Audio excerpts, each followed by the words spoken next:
ఓం శనచ్చరాయ నమః. ఓం శాంతాయ నమః. ఓం సర్వాభీష్టప్రదాయినే నమః. ఓం శరణ్యాయ నమః. ఓం వరేణ్యాయ నమః.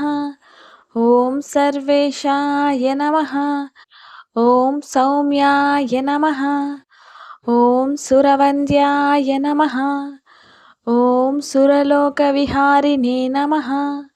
ఓం సుఖాసనోపవిష్టాయ నమః. ఓం సుందరాయ నమః. ఓం గణాయ నమః. ఓం గణరూపాయ నమః. ఓం గణభరణధారిణే నమః. ఓం ఘనసారవిలేపాయ నమః. ఓం కద్యోతాయ నమః.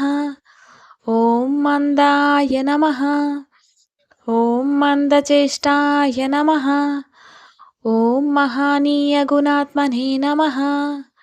ఓం మర్త్యపావనపదాయ నమః.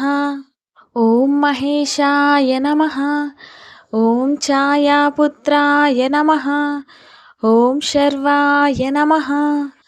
ఓం శరతోనీరధారిణే నమః. ఓం చరస్థిరస్వభావాయ నమః. ఓం చంచలాయ నమః. ఓం నీలవర్ణాయ నమః. ఓం నిత్యాయ నమః. ఓం నీలాంజననిభాయ నమః. ఓం నీలాంబరవిభూషాయ నమః. ఓం నిశ్చలాయ నమః. ఓం వేద్యాయ నమః. ఓం విధిరూపాయ నమః. ఓం విరోధాధారభూమయే నమః.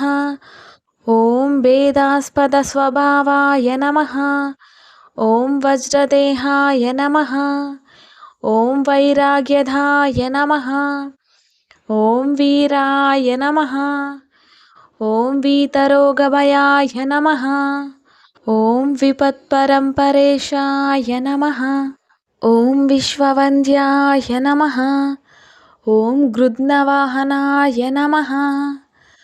ఓం గూఢాయ నమః. ఓం కూర్మాంగాయ నమః. ఓం కురూపిణే నమః. ఓం కుత్సితాయ నమః. ఓం గుణాఢ్యాయ నమః. ఓం గోచరాయ నమః. ఓం అవిద్యామూలనాశాయ నమః. ఓం విద్యాస్వరూపిణే నమః. ఓం ఆయుష్యకారణాయ నమః. ఓం ఆపదుర్ధర్థే నమః.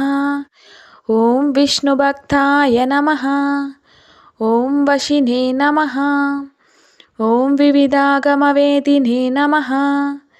ఓం విధిస్తుత్యాయ నమః. ఓం వంద్యాయ నమః. ఓం విరూపాక్షాయ నమః. ఓం వరిష్టాయ నమః. ఓం గరిష్టాయ నమః. ఓం వజ్రాంకుశధరాయ నమః. ఓం వరదాభయహస్తాయ నమః. ఓం వామనాయ నమః. ఓం జ్యేష్ఠాపత్నిసమేతాయ నమః. ఓం శ్రేష్ఠాయ నమః. ఓం మితభాషినే నమః. ఓం కష్టౌఘనాశకాయ నమః. ఓం పుష్టిదాయ నమః. ఓం స్తుత్యాయ నమః. ఓం స్తోత్రగమ్యాయ నమః. ఓం భక్తివశ్యాయ నమః. ఓం భానవే నమః. ఓం భానుపుత్రాయ నమః. ఓం భవ్యాయ నమః. ఓం పావనాయ నమః. ఓం ధనుర్మండల సంస్థాయ నమః. ఓం ధనదాయ నమః. ఓం ధనుష్మతే నమః. ఓం తనుప్రకాశదేహాయ నమః. ఓం తామసాయ నమః. ఓం అశేషజనవంద్యాయ నమః. ఓం విశేషఫలదాయినే నమః. ఓం వశీకృతజనేశాయ నమః. ఓం పశూనాం పతయే నమః. ఓం కేచరాయ నమః. ఓం ఖగేశాయ నమః. ॐ घननीलाम्बराय नमः।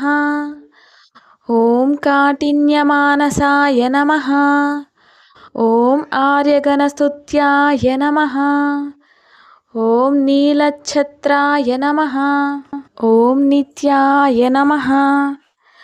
ॐ निर्गुणाय नमः। ॐ गुणात्मने नमः। ॐ निरामयाय नमः। ॐ निन्द्याय नमः। ॐ वन्दनीयाय नमः।